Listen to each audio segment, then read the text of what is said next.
Hi, welcome to the Creativity Show. I'm artist, author, creativity coach Clare Cooley. In this video, we're going to talk about 8 policies to help you complete your creative project. This is the next video in the series. Video 1 was to help you discover what inspires you with 10 easy questions. Video 2 was what creative project can you do with that inspiration with 10 more easy questions. You can find those videos in the description or in the link right here.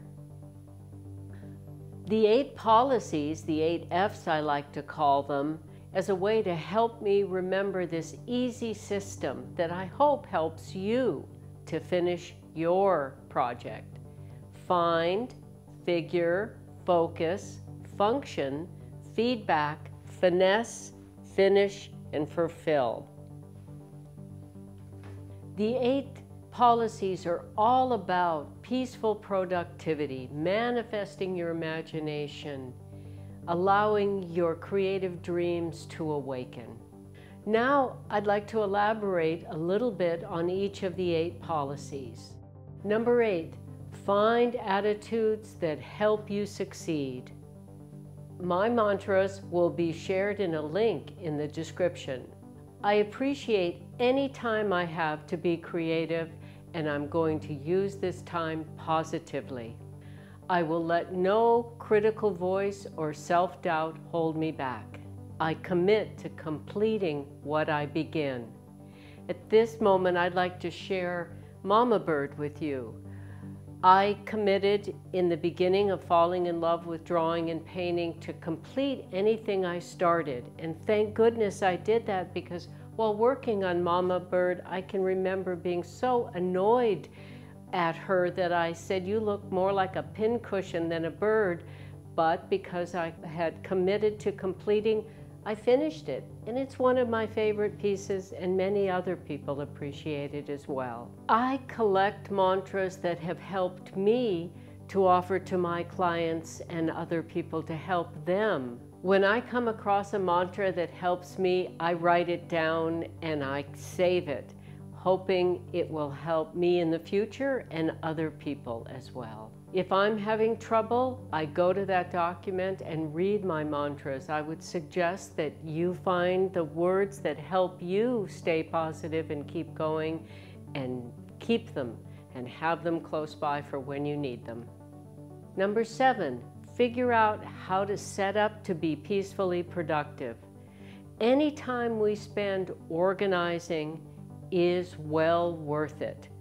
We want to put in organizing time so that we have more time to create, not so that we're continually futzing with stuff, but we've set it up so that when we get an inspiration, we can go right to the tools, materials, supplies we need to spend more time in the wonderful creative reverie and the healing creative expression of expressing emotions through our art.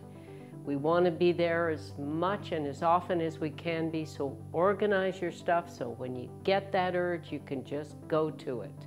We can over-organize. It can be a way that we can avoid beginning a creative project, which is always scary because real art is always going someplace we've never gone before.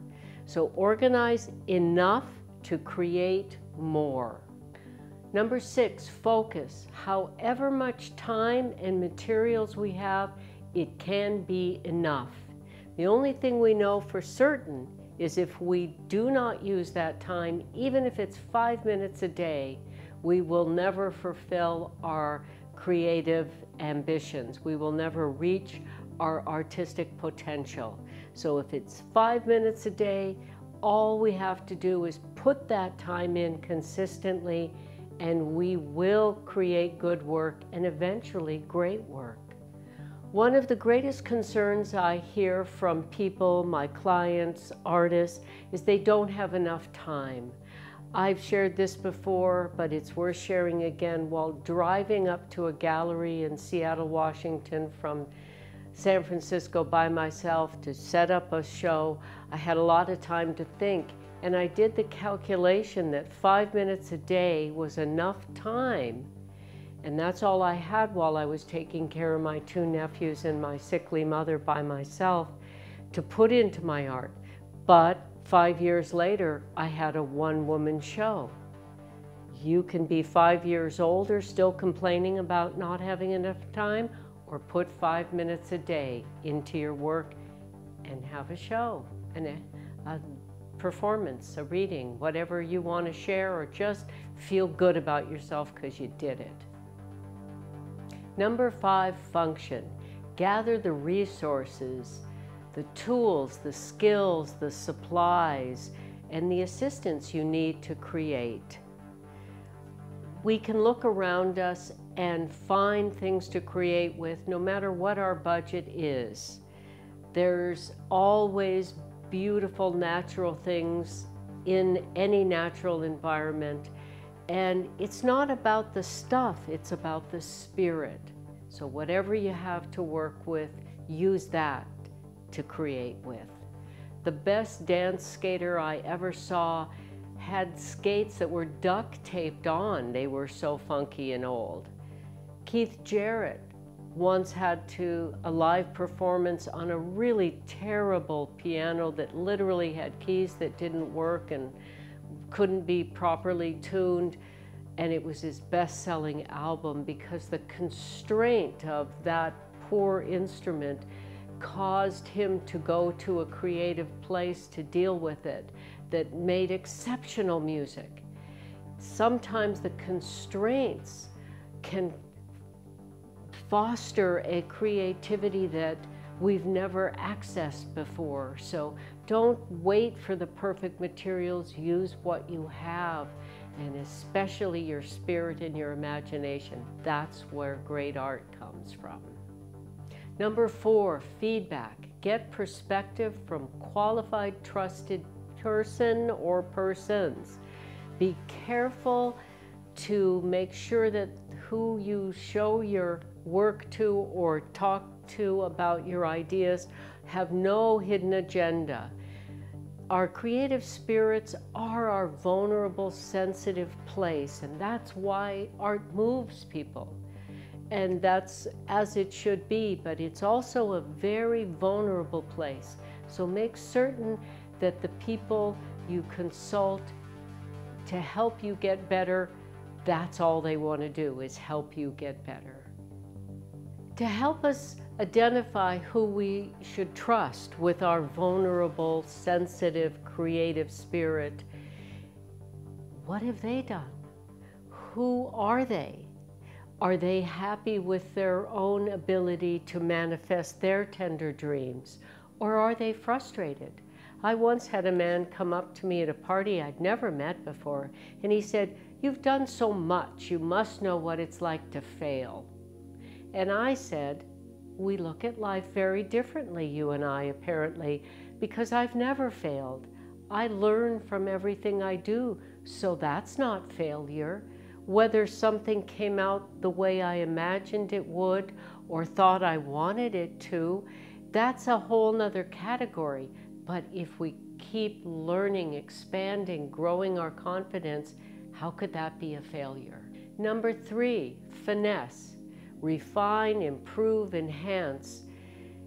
If we find someone or a few people, or even many people, that we can trust their perspective and their feedback, we can take that, and what is true to our vision, we can use it to improve our work. And that's our duty. We do it to be happy doing it and to fulfill our creative potential, but sharing it with other people is very important. And take the good stuff and let the agenda feedback just go by like a bad smell. Don't take it in. Number 2, finish. By committing to completion, we will get there. We do not get to the top of the mountain any other way than step after step until we arrive. Unless we hire a helicopter to drop us there, and we can get there that way, but it is not the fulfillment that we get if we take our own feet up the mountain.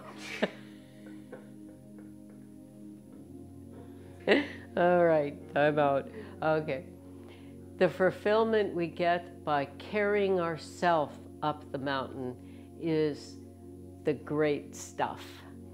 Speaking of fulfillment, the final policy, number 1, is fulfill. Yes, doing art can be creative reverie, healing, emotional expression through creativity. All of that is enriching us and our lives. But it is my belief that until we give it as a gift, perform it, an exhibition, a recording, a reading, or just a gift, make a beautiful card for someone, we are then truly deeply fulfilled in the giving it to another or sharing it with the world. I hope that there's something here, or a lot of things here, that help you believe in yourself and keep going until you bring something out to the world to make it a better place. The world needs it, and I'd love to see it. I've had a lot to overcome in my life, which I share in my memoir, Incandescence, Rising Above Darkness. And I share 68 pieces of art with the stories because creativity was the safe place throughout my childhood. And because I've had a lot to overcome, I have a lot of creativity in my life. The expression of emotions stimulates our immune system. So creative expression is a way to heal ourselves, and it's a way to help others heal, because in viewing it, experiencing our art, if they express emotion, that stimulates their immune system. And hopefully it gives them inspiration to create for themselves and to spend time in creative reverie, to replenish and to give that work to the world to feel fulfilled. I once had a judge dating my girlfriend who came over for dinner, the two of them, and afterwards he said, "Her story's like the women on death row. How'd she turn out so nice?" Well, besides my kind mother, as in my North Star, creative reverie has been a healing place throughout my life, which I talk about in my memoir, Incandescence, Rising Above Darkness. Hopefully, the stories and the art that I share in there can help you overcome whatever challenges you have. It's available on Amazon, at major bookstores, and at your local bookstore in color and black and white, ebook, and the audiobook will be coming out later. Thanks so much for watching, and if you enjoyed it, don't forget to like and subscribe. And until next time, stay creative.